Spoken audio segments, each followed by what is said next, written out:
Hi everyone, this is Ida with Created to Create. I have a project share. I have been working on some things for Sabrina's birthday challenge. Sabrina is the S Factor Studio here on YouTube, and I created some bows, or actually Abby created a file for me of some bows that I wanted to make for Sabrina, and I'll share them with you. And this is what the bows look like.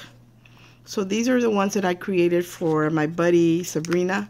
And if you guys haven't joined her, checked out her video on her birthday challenge, it's open until March 30th.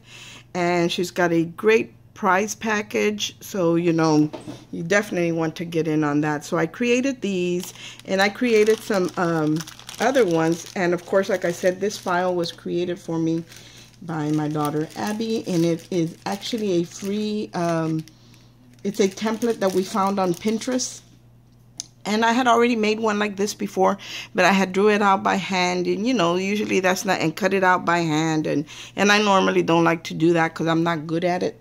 So I had her do the file for me with the template that was online, and she did the template for me, and look at the beautiful bows, guys.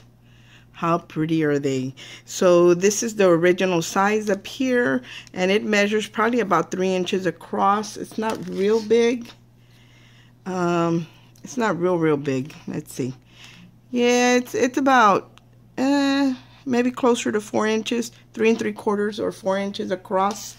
But it's really pretty, and after she had designed it for me, I went ahead and scaled it down a little bit because Abby has to do the bow for her tea party swap, and so she wanted to add an extra one, so she had already designed the bigger one, and I just scaled it down so that way she could make two, and there were different sizes for the recipients or her group members.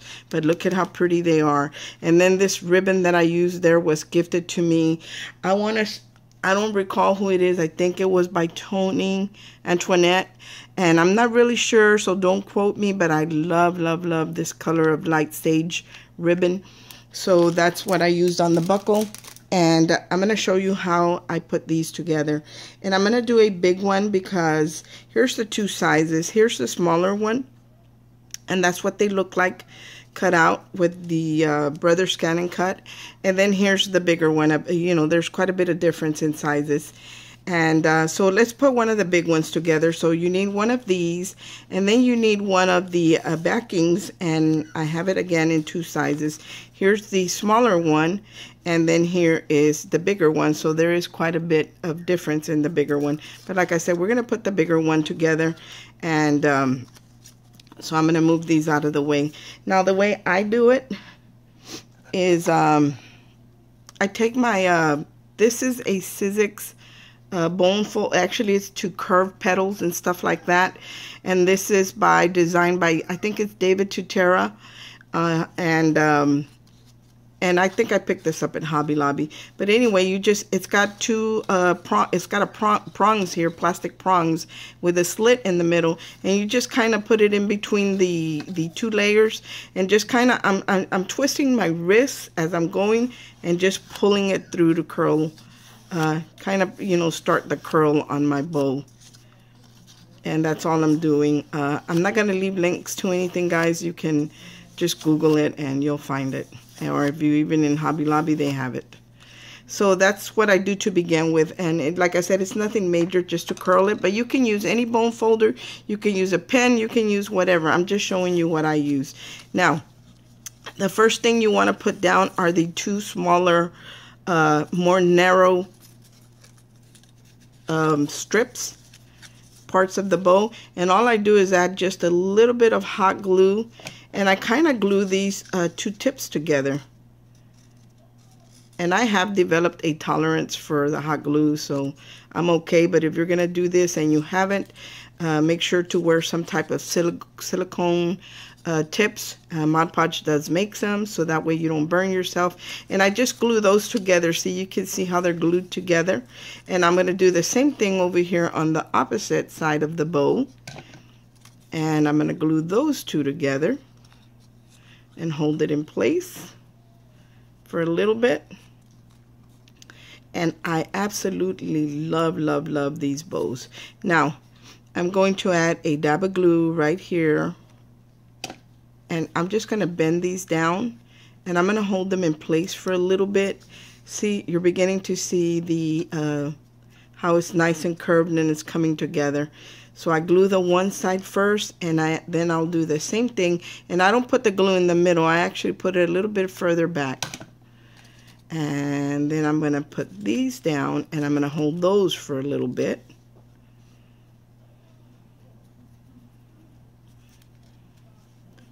And they're very easy to make. They're so pretty too. So now I'm going to add the wider center petal or loop. I'm going to just add, now I'm going to add the glue closer to the middle. And then I'm going to just bend this over, kind of position it right there in the middle and hold it for a little bit. Look at how beautiful the 3-loop bow is. Isn't that pretty? And here's that color, that green moss color, light moss, that's in there. And that's why I chose to use that ribbon, because it's the perfect color for it. And then I'm going to bend this. See, the tips are touching right in the center. And I'm going to hold it down for a little bit, make sure it stays in place. And you're going to see how beautiful and how simple these are. And they look like you took a lot of time to put them together. Again, this was cut with my brother's ScanNCut. And there is, just go on Pinterest and search for bow templates and paper bow templates, and this one will come up. Like I said, I'm not going to put a link, but they're real easy to find. So now what I'm going to do is I'm going to get a little strip of my ribbon, and I'm going to just cut a little piece. It's only about less than 2 inches. I just needed to go around the loop. Now what I'm going to do is I have these little buckles that were gifted in during the embellishment boxes I think they were, I want to say Christmas in July embellishment boxes. And I had to go through several of them to find some. Let me know where you guys bought those, because I want to get some more and I don't know where they come from. But I would definitely love to buy some more for myself. And I searched through all the boxes, and I was able to scrounge up a few of them. And all I do is I pass my ribbon through there. And this ribbon is actually wider than the buckle, but I like it when it kind of gathers. And all I do is just try to open it up where it's not all puckered in the center.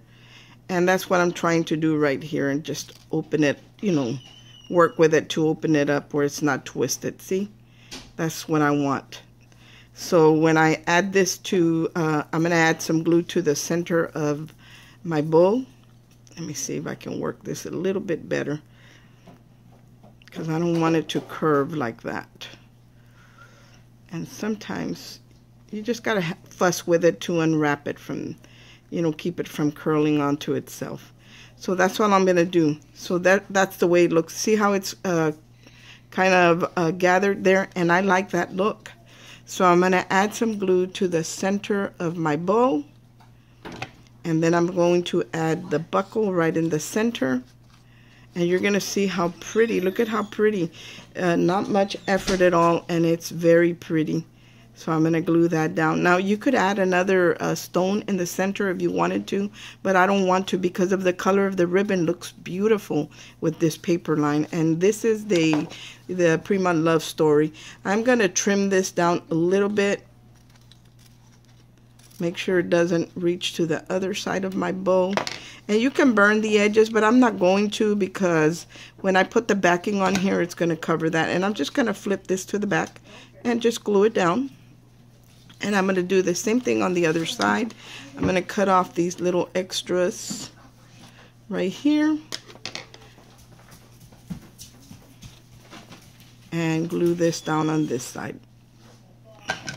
I really need to get me a new glue gun, because I dropped my glue gun one time and it kind of bent the tip, and sometimes glue seeps out from where it broke.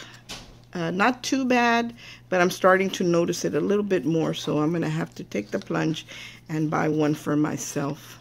So that's what the back looks like. I just, you know, cut it short enough that it doesn't stick out on this side. There's the front, guys. Look at how pretty that is.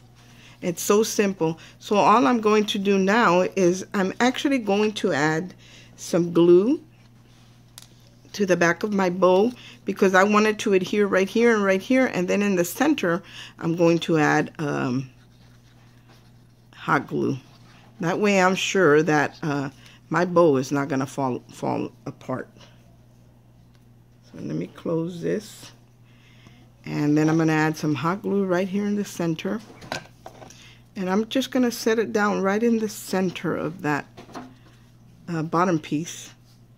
And because I did it this way, my bow is actually going to be pretty clean on the bottom. And I'll share that with you.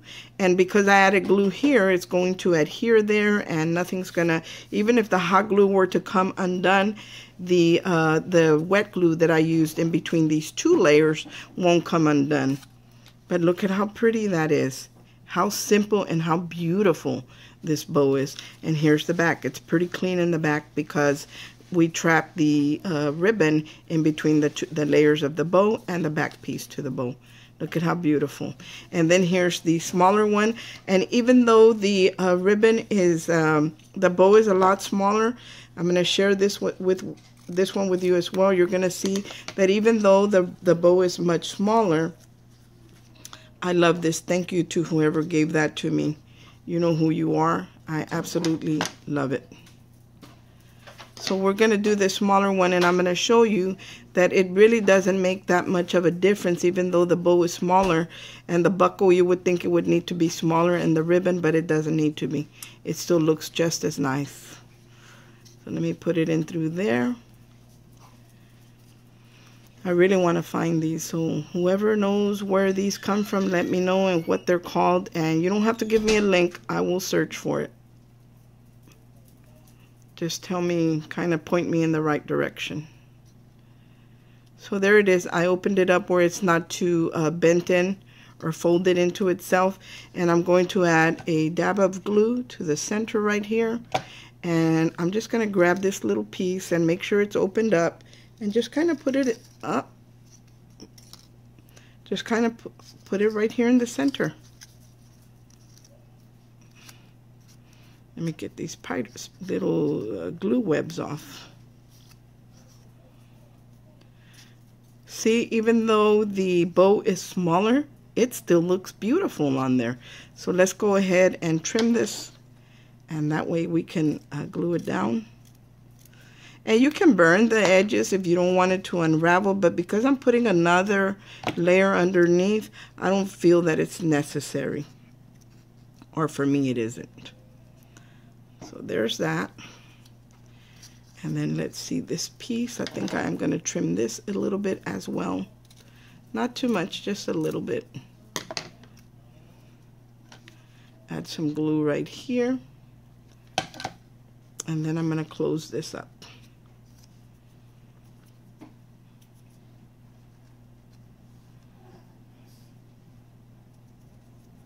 How pretty is that? Look at that, guys. Isn't that beautiful? And it is super simple to put together. Again, I'm going to add glue to this part of the bow so it'll adhere to this backing. And then I'm going to add hot glue to the center.